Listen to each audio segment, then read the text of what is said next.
السلام علیکم ورحمۃ اللہ وبرکاتہ۔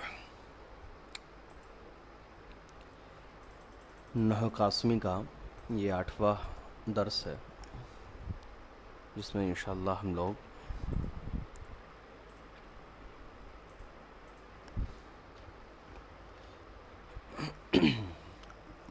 آگے کے اسباق کو پڑھیں گے۔ اس سے پہلے کے ویڈیو میں ہم لوگوں نے صرف کے متعلق کچھ چیزیں پڑھی تھیں۔ آج ہم لوگ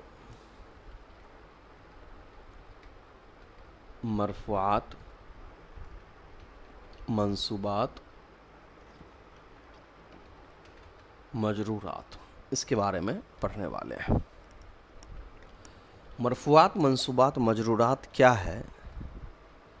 آپ یوں سمجھ لیجئے کہ نحو کے جو بہت سے اہم اسباق ہیں ان میں سے یہ 3 چیپٹر جو ہے، 3 سبق جو ہے، یہ بہت ہی زیادہ اہم مانا جاتا ہے۔ کیوں اہم ہے ذرا اس کو سمجھیے۔ دیکھیے، عربی میں ہر لفظ پر آپ دیکھتے ہیں کہ کوئی نہ کوئی اعراب لگا ہوتا ہے۔ کسی لفظ پہ زبر ہے، کسی لفظ پہ زیر ہے، کسی لفظ پہ پیش ہے۔ اور جب میں اعراب کی بات کر رہا ہوں تو کسی بھی لفظ کے آخری کلمے کی بات ہو رہی ہے، آخری حرف کی بات ہو رہی ہے۔ جیسے مان لیجیے الرجلو، تو نحو میں جب بھی بات ہوگی نا اعراب کی تو وہ اس لفظ کے بارے میں ہوتی ہے، لام کی۔ ٹھیک ہے؟ تو کسی بھی لفظ پر جو آپ زبر، زیر یا پیش دیکھتے ہیں تو وہ زبر، زیر یا پیش کسی نہ کسی وجہ سے آتا ہے۔ کہیں پر آپ نے اگر پیش دیکھا تو اس لفظ پہ پیش کا بھی کوئی نہ کوئی وجہ ہے، اسی لیے اس پہ پیش آیا ہے۔ اگر زبر ہے تو اس کا بھی کوئی نہ کوئی وجہ ہے، زیر ہے تو اس کا بھی کوئی نہ کوئی وجہ ہے۔ تو اعراب ایک بہت اہم کردار ادا کرتا ہے ترجمہ کے اندر۔ اعراب کے ذریعے سے ہی ترجمے کے اندر تبدیلی آتی ہے۔ مثال کے طور پہ آپ یہاں رجلن کا جو اعراب ہے اس پر دیکھیے، نصر رجلن، ابھی رجلن پہ پیش ہے تو اس کا ترجمہ کچھ اور ہے۔ اور اگر میں نے یہاں رجلن پر زبر لگا دیا، اب اس رجلن کا ترجمہ کچھ اور ہو گیا۔ اور اب یہاں میں نے یہاں رجلن پہ زیر لگا دیا تو اب اس کا ترجمہ کچھ اور ہو گیا۔ ایسا نہیں کہ آدمی سے بدل کے کچھ اور ترجمہ ہو گیا، ایسا نہیں، مطلب جملے میں اب اس کا استعمال کچھ اور ہو گیا۔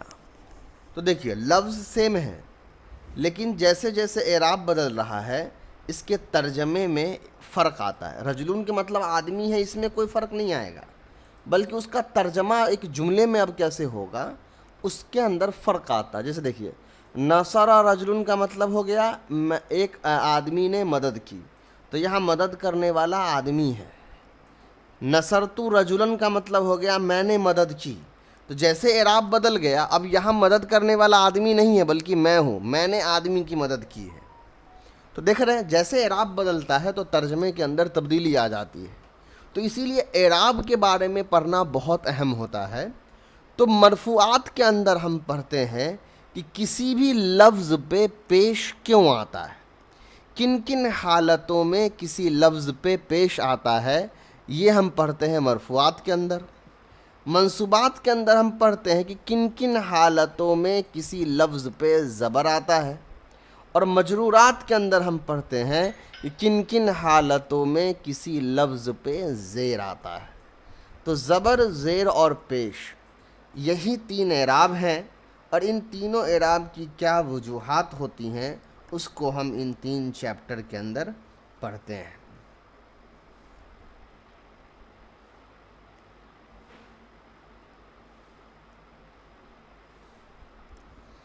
چلیے،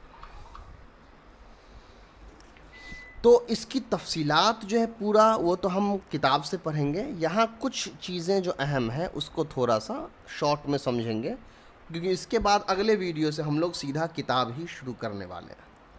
دیکھیے، مجرورات کو پہلے پڑھ لیتے ہیں۔ مجرورات میں ہم کیا پڑھتے ہیں؟ کسی بھی لفظ پہ زیر کیوں آتا ہے۔ ہم خود جانتے ہیں کہ پورے عربی زبان میں کسی بھی لفظ پہ زیر آنے کی حالت جری میں ہونے کی دو ہی وجہ ہوتی ہے، ایک یہ یا تو وہ لفظ خود مضاف الیہ ہوتا ہے، جیسے قلم رجل، تو یہاں رجل پہ زیر آیا مضاف الیہ ہونے کی وجہ سے، یا دوسرا یہ کہ کوئی حرف جر اس کے اوپر لگا ہوتا ہے، جیسے علی رجل، یہاں رجل پہ زیر علی حرف جر کی وجہ سے آیا۔ تو عربی میں زیر آنے کے دو وجہ ہیں، ایک یا تو وہ لفظ مضاف الیہ ہو کیونکہ مضاف الیہ پر ہمیشہ زیر آتا ہے، یا دوسرا وہ لفظ سے پہلے حرف جر ہو، اس لیے کہ حرف جر جب آتا ہے تو زیر دیتا ہے۔ چلیے اس کے بعد ہم پڑھیں گے منصوبات کے بارے میں، زبر آنے کی وجہ۔ زبر آنے کی بہت ساری وجوہات ہیں، اس میں سے ہم صرف آج ایک وجہ پڑھیں گے، وہ ہے مفعول۔ کوئی بھی لفظ اگر مفعول بن رہا ہے تو اس پہ زبر آئے گا۔ صرف کے اندر ہم نے پڑھا ہے کہ مفعول کس کو کہتے ہیں؟ مفعول کہتے ہیں جس پر کام ہوتا ہے۔ جیسے مثال کے طور پہ میں نے یہاں پر لکھا نصر زید امرن، نصر زید امرن، زید نے امر کی مدد کی، تو مدد کرنے کا کام کس پر ہوا ہے؟ امر پر ہوا ہے، تو امر کو ہم کہیں گے کہ یہ مفعول ہے۔ پہچان کیا ہے؟ اس کے اوپر زبر لگا ہوا ہے۔ تو جو مفعول ہوتا ہے، جس پر کام ہوتا ہے، اس پر ہمیشہ زبر ہوتا ہے۔ تو یہ تھا مجرورات اور منصوبات۔ اب آئیے ہم لوگ مرفوعات۔ میں نے نیچے سے کیوں پڑھایا؟ مرفوعات تھوڑا بڑا ہے، منصوبات بھی بڑا ہے، لیکن اس کو ہم کتاب سے حل کریں گے، یہاں نہیں۔ چلیے آگے دیکھیے۔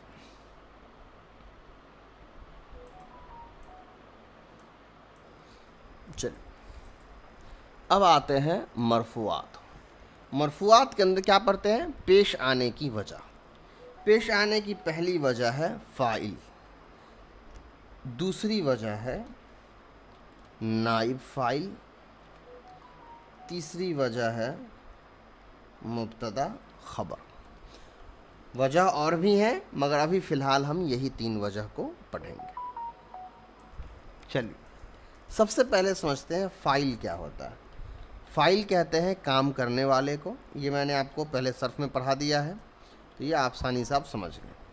جیسے میں نے یہاں پر لکھا نصر زیدن، تو نصر فعل ہے اور زیدن اس کا فاعل ہے، تو مدد کرنے والا کون ہے؟ زید، تو کام کرنے والا کون ہے؟ زید، تو زید بنے گا فاعل، اور فاعل کی پہچان کیا ہے؟ اس پر ہمیشہ پیش ہوتا ہے۔ تو اب فاعل کو ہم کیسے پہچانیں گے؟ کبھی بھی فعل کے بعد اگر کوئی ایسا لفظ لکھا ہوا ہے جس پہ پیش ہے، جیسے نصرہ فعل ہے اور نصرہ فعل کے بعد ایک لفظ ہے زید جس کے اوپر پیش ہے، تو یہ زید 100% نصرہ کا فاعل ہی ہوگا۔ اس لیے کہ قاعدہ کیا ہے؟ قاعدہ یہ ہوتا ہے کہ پہلے فعل لکھتے ہیں، پھر فاعل لکھتے ہیں، پھر مفعول لکھتے ہیں، اور پھر متعلقات لکھتے ہیں۔ یہ عام قاعدہ ہے، فعل، فاعل، مفعول، متعلقات، یہ جملے فعلیہ کا۔ تو فعل کے بعد اگر کوئی ایسا لفظ آیا جس پہ پیش لگا ہوا ہے تو وہ 100% فاعل ہی ہوگا۔ اچھا، اب میں نے آپ کو بہت کچھ دن پہلے پڑھایا تھا کہ جملہ تام جو ہوتا ہے یا مرکب تام، یہ دو طرح کا ہوتا ہے۔ ایک ہوتا ہے جملہ اسمیہ، جو جملہ اسم سے شروع ہو، اور ایک تھا جملہ فعلیہ، جو جملہ فعل سے شروع ہو۔ تو یہ جو ہے نصر زیدن، یہ کون سا جملہ ہے؟ جملہ فعلیہ ہے۔ کیوں؟ چونکہ یہ فعل سے شروع ہوا ہے، اور جملہ فعلیہ کیا کرتا ہے؟ مکمل جملہ بناتا ہے۔ تو نصر زیدن یہ جملہ فعلیہ ہوا۔ تو جملے فعلیہ میں سب سے پہلے فعل آئے گا، اس کے بعد فاعل آئے گا، پھر ضرورت ہوئی تو مفعول آئے گا، اور مفعول کے بعد بھی ضرورت ہوئی تو دوسری چیزیں ایڈ کریں گے۔ تو فاعل کا جو اعراب ہوتا ہے وہ کیا ہوتا ہے؟ ہمیشہ اس کے اوپر پیش ہوتا ہے۔ اب فعل فاعل، جب ہم نے جملے فعلیہ کا بحث چھیڑ دیا ہے تو جملے فعلیہ کے بارے میں کچھ چیزیں اور ہم سمجھ لیتے ہیں۔ پہلی بات کیا کہ فعل اور فاعل میں مذکر مؤنث میں برابری ہوتی ہے۔ جیسے زید یہاں پر کیا ہے؟ مذکر ہے، تو فعل بھی ہم نے مذکر لایا ہے۔ اگر میں یہیں زید کی جگہ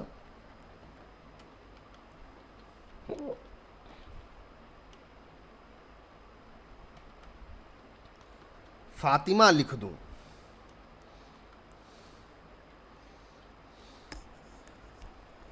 تو نصرہ فاطمہ میں نہیں لکھ سکتا ہوں، کیونکہ فاطمہ مؤنث ہے، تو ہمیں نصرت یعنی مؤنث کا صیغہ استعمال کرنا ہوگا، نصرت فاطمۃ، تب جا کر کے یہ صحیح ہو جائے گا۔ تو فعل فاعل میں کیا ہوتا ہے؟ مذکر مؤنث میں برابری ہوتی ہے۔ دوسری چیز واحد تثنیہ جمع، اس مثال پہ غور کریے، نصر رجل، نصر رجلانی، نصر رجال۔ ان تینوں مثال میں آپ دیکھیے کہ نصر واحد ہی ہے، نصر واحد ہی ہے، نصر واحد ہے، لیکن ان تینوں مثال میں ایک کا فاعل واحد ہے، ایک کا فاعل تثنیہ ہے، ایک کا جمع ہے، لیکن فعل کیا ہے؟ واحد ہے۔ تو رول کیا ہے؟ فعل کے بعد اگر فاعل لکھا ہوتا ہے، رول غور سے سنیے، چاہیے تو اس کو لکھ بھی لیجئے، فعل کے بعد اگر فاعل لکھا ہوتا ہے تو فاعل چاہے واحد ہو، تثنیہ ہو، جمع ہو، فعل ہمیشہ واحد ہی رہے گا۔ پھر سن لیجئے، فعل کے بعد اگر فاعل ہو تو فاعل چاہے واحد ہو، تثنیہ ہو، جمع ہو، فعل ہر حالت میں واحد ہی رہے گا۔ تو یہ تھا آپ کا فاعل کے متعلق بحث۔ اب آتے ہیں ہم لوگ نائب فاعل پر۔ نائب فاعل کس کو کہتے ہیں؟ یہ نائب فاعل جو ہوتا ہے فعل مجہول کے ساتھ آتا ہے، فاعل معروف کے ساتھ آتا ہے اور نائب فاعل فعل مجہول کے ساتھ۔ جیسے دیکھیے میں نے یہاں پہ لکھا نصر زیدن، اب جب آپ نے یہ نصر زیدن لکھا، اوپر والا مثال دیکھیں، یہاں لکھا ہوا ہے نصر زیدن یعنی زید نے مدد کی، نصر فعل معروف ہے، زیدن اس کا فاعل ہے۔ یہاں ہے نصر زیدن، نصر فعل مجہول ہے اور زیدن اس کا نائب فاعل ہے، فعل مجہول کے ساتھ نائب فاعل آتا ہے۔ ترجمہ کیا ہوگا؟ زید کی مدد کی گئی۔ یہاں زید فاعل نہیں ہے، یعنی زید کی مدد کسی نے نہیں کیا ہے، زید نے مدد نہیں کیا ہے، بلکہ کسی آدمی نے زید کی مدد کی ہے۔ تو زید اصل میں مفعول تھا جو یہاں فاعل بن گیا، فاعل کی جگہ پر آ گیا ہے۔ تو اب آپ سے کوئی اگر پوچھے کہ بھائی نائب فاعل کیا ہوتا ہے، تو آپ آسان انداز میں کہہ سکتے ہیں کہ نائب فاعل اصل میں مفعول ہوتا ہے جو فاعل کی جگہ پر آ جاتا ہے۔ تو فاعل کی جگہ پر آتا ہے تو اس پر اعراب بھی فاعل والا دے دیتے ہیں، پیش لگا دیتے ہیں۔ پھر سے نائب فاعل کیا ہے؟ نائب فاعل ایک مفعول ہے جو فاعل کا اعراب لے لیتا ہے یا فاعل کی جگہ پر آ جاتا ہے۔ کیا نائب فاعل فعل معروف کے ساتھ آئے گا؟ نہیں، نائب فاعل صرف فعل مجہول کے ساتھ آتا ہے۔ اسی لیے نحو کی کتابوں میں نائب فاعل کو کہتے ہیں مفعول ما لم یسمى فاعلہ، کہ یہ ایک مفعول ہوتا ہے جس کا فاعل معلوم نہیں ہوتا ہے۔ چلیے، تو جو رول فاعل کے ہیں مذکر مؤنث واحد تثنیہ جمع کے، وہی سارے رول نائب فاعل کے بھی ہیں۔ اب آئیے مبتدا خبر پہ۔ مبتدا خبر اصل میں نام ہے جملے اسمیہ کا۔ جملے اسمیہ کیا ہے؟ جو جملہ اسم سے شروع ہوتا ہو۔ تو جو جملہ اسم سے شروع ہوتا ہے وہ ہے جملے اسمیہ۔ جملے اسمیہ کس کی قسم ہے؟ مرکب تام کی، یعنی جملے اسمیہ مکمل جملہ بناتا ہے۔ جملے اسمیہ دو لفظ سے بنتا ہے، جیسے دیکھیے مرکب اضافی دو لفظ سے بنتا ہے، ایک مضاف ایک مضاف الیہ۔ مرکب توصیفی دو لفظ سے بنتا ہے، ایک موصوف ایک صفت۔ ویسے ہی جملے اسمیہ دو لفظ سے بنتا ہے، ایک کہلاتا ہے مبتدا اور دوسرا کہلاتا ہے خبر۔ اب مبتدا خبر کیا ہے اس کو سمجھ لیتے ہیں۔ مبتدا کا پہلا رول ہے یہ ہمیشہ معرفہ ہوتا ہے اور شروع میں آتا ہے، یعنی جملے کے شروع میں آتا ہے یا جملہ اس سے شروع ہوتا ہے۔ اور خبر جو ہوتا ہے یہ ہمیشہ نکیرہ ہوتا ہے، ہمیشہ تو نہیں لیکن پھر بھی مان کے چلیے ابھی فی الحال ہمیشہ نکیرہ ہوتا ہے اور جملے کے آخر میں آتا ہے۔ اس کا نام ہی ہے خبر، یعنی یہ کیا کرتا ہے، مبتدا کے بارے میں خبر دیتا ہے، ہم کو بتاتا ہے کہ مبتدا کیسا ہے۔ چلیے جیسے مثال کے طور پہ میں نے لکھا الرجل عالم، الرجل عالم میں نے لکھا، اور میں آپ سے پوچھوں کہ اس جملے میں مبتدا کون ہے اور خبر کون ہے تو آپ کیا جواب دیں گے؟ تھوڑا سا ویٹ کر لیجئے اور سوچئے اوپر کی مثال کو دیکھ کر کے کہ کیا ہوگا۔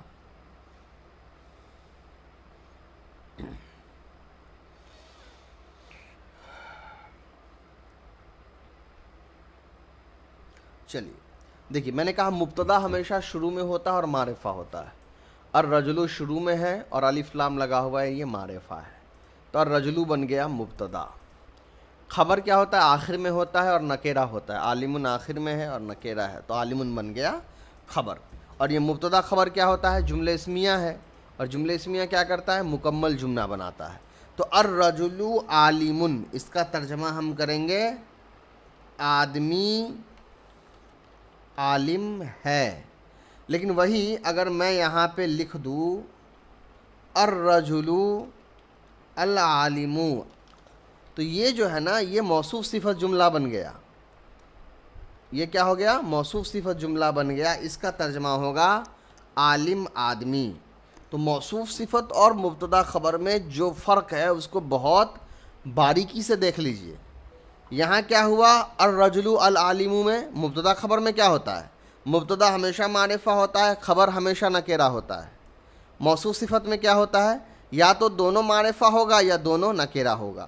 تو کوئی آپ سے اگر پوچھ دے کہ مبتدا خبر اور موصوف صفت میں کیا فرق ہوتا ہے تو آپ کہیے کہ مبتدا خبر میں مبتدا ہمیشہ معرفہ ہوتا ہے، خبر ہمیشہ نکیرہ ہوتا ہے، اور موصوف صفت میں یا تو دونوں موصوف صفت دونوں معرفہ ہوتے ہیں یا موصوف صفت دونوں نکیرہ ہوتے ہیں۔ یہ پہلی فرق ہے۔ دوسرا فرق کیا ہے، مبتدا خبر مکمل جملہ بناتا ہے، آدمی عالم ہے، جب بھی جملے میں ہے لگتا ہے تو وہ مکمل جملہ ہوتا ہے، اور موصوف صفت جو ہوتا ہے وہ ادھورا جملہ بناتا ہے، عالم آدمی۔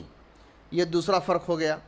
تیسرا ایک اور فرق ہے، کیا، مبتدا خبر کا اعراب فکس ہوتا ہے کہ مبتدا اور خبر دونوں پہ ہمیشہ پیش ہوگا کیونکہ مرفوعات میں سے ہے، لیکن موصوف صفت کا اعراب فکس نہیں ہوتا ہے، موصوف صفت کا اعراب برابر ہوتا ہے، یعنی موصوف صفت دونوں پہ زبر آ سکتا ہے، دونوں پہ زیر، دونوں پہ پیش آ سکتا ہے۔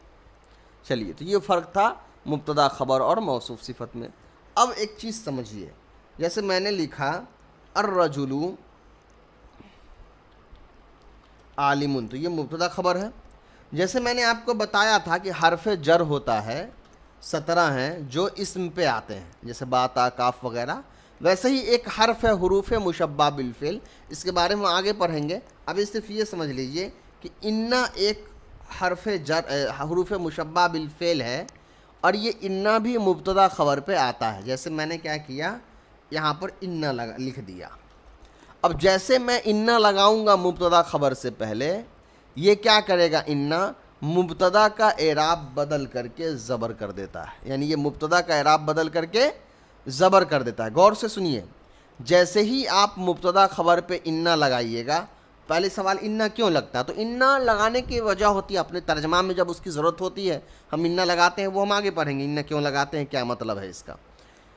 ابھی یہ سمجھیے کہ انا آتا ہے مبتدا خبر پہ تو ہوتا کیا ہے، انا جب مبتدا خبر پہ آتا ہے تو انا مبتدا کا اعراب بدل کر کے زبر کر دیتا ہے، جیسے الرجل عالم، خبر کا اعراب ویسے ہی رہے گا، مبتدا کا اعراب بدل جائے گا۔ اب جب اعراب بدل گیا تو اب اس کو ہم مبتدا نہیں کہیں گے، چونکہ اعراب بدل گیا نا، مبتدا پہ تو پیش ہوتا ہے، اس کا اعراب ہی بدل گیا تو اب یہ مبتدا رہا کہاں، تو اس الرجل کو ہم کہیں گے کہ یہ انا کی اسم ہے، اور یہ جو عالمن ہے اس کو ہم خبر نہیں کہیں گے بلکہ ہم کہیں گے کہ یہ انا کی خبر ہے۔ چلیے اسی طریقے سے ایک لفظ ہے کانا، جس کو افعال ناقصہ میں سے ہے، اس کا بھی یوز دیکھ لیجئے۔ یہ تھوڑا ایڈوانس، ابھی نہیں بھی سمجھے تو کوئی بات نہیں ہے، سمجھ لے تو بہت اچھی بات ہے۔ الرجل عالم، یہ بھی مبتدا خبر پہ آتا ہے۔ مبتدا خبر سے پہلے جیسے میں نے یہاں پر لگا دیا کانا، یہ جب مبتدا خبر سے پہلے آئے گا تو یہ بھی اعراب اور نام بدلتا ہے، لیکن یہ اعراب کس کا بدلے گا؟ خبر کی۔ یہ خبر کا اعراب بدل کر کے زبر کر دیتا ہے۔ اب کیا ہوگا؟ الرجل جو ہے یہ مبتدا خبر نہیں ہے، بلکہ یہ ہو جائے گا کانا کی اسم، اور عالمن کیا ہو جائے گا؟ کانا کی خبر۔ تو آسان انداز میں آپ یہ سمجھ لیجئے کہ جملہ اسمیہ ہوتا ہے جس میں دو لفظ ہوتے ہیں، ایک مبتدا ایک خبر۔ مبتدا ہمیشہ معرفہ ہوتا ہے، خبر ہمیشہ نکرہ ہوتا ہے، یہ مکمل جملہ بناتا ہے۔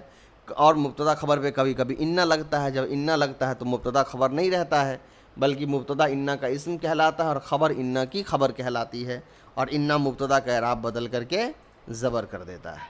اور مبتدا خبر پہ کانا بھی لگتا ہے، جب کانا لگتا ہے تو مبتدا کہلاتا ہے کانا کا اسم، اور خبر کہلاتا ہے کانا کی خبر، اور کانا جو ہوتا ہے وہ خبر کا اعراب بدل کر کے زبر کر دیتا ہے۔ تو مرفوعات، منصوبات، مجرورات، اس میں اتنی چیزیں آپ نے پڑھ لی ہے کہ اس کے بعد ہم انشاءاللہ جب کل سے کتاب شروع کریں گے اور اس کو جلدی جلدی پڑھیں گے، پھر بھی آپ کو کوئی مسئلہ نہیں آئے گا۔ نحو صرف میں جتنی چیزیں ہم کو سمجھنی چاہیے کتاب کو شروع کرنے کے لیے، وہ میں نے آپ کو سمجھا دی ہے۔ تھوڑا سا اور سمجھ لیجئے کہ یہ کیوں کیا گیا۔ پہلے ہم لوگوں نے ڈائریکٹلی جب کتاب سے شروع کیا تو کتاب میں بہت ساری ایسی چیزیں تھیں جو بگنرز کے لیے، یعنی شروعاتی مرحلے میں پڑھنے والے طالب علم کے لیے بہت مشکل تھا، تو میں نے پہلے آپ کو ایسے الگ سے پڑھا کے سمجھا دیا۔ اب جب آپ سمجھ گئے ہیں، کل سے جب ہم پھر کتاب شروع کریں گے تو اب آپ کو وہ دقت نہیں آئے گی، اور جلدی جلدی پھر ہم کتاب کو اگر مکمل بھی کریں گے، پڑھائیں گے بھی، تو آپ کو زیادہ پریشانی اس میں نہیں آئے گی۔ السلام علیکم ورحمۃ اللہ وبرکاتہ۔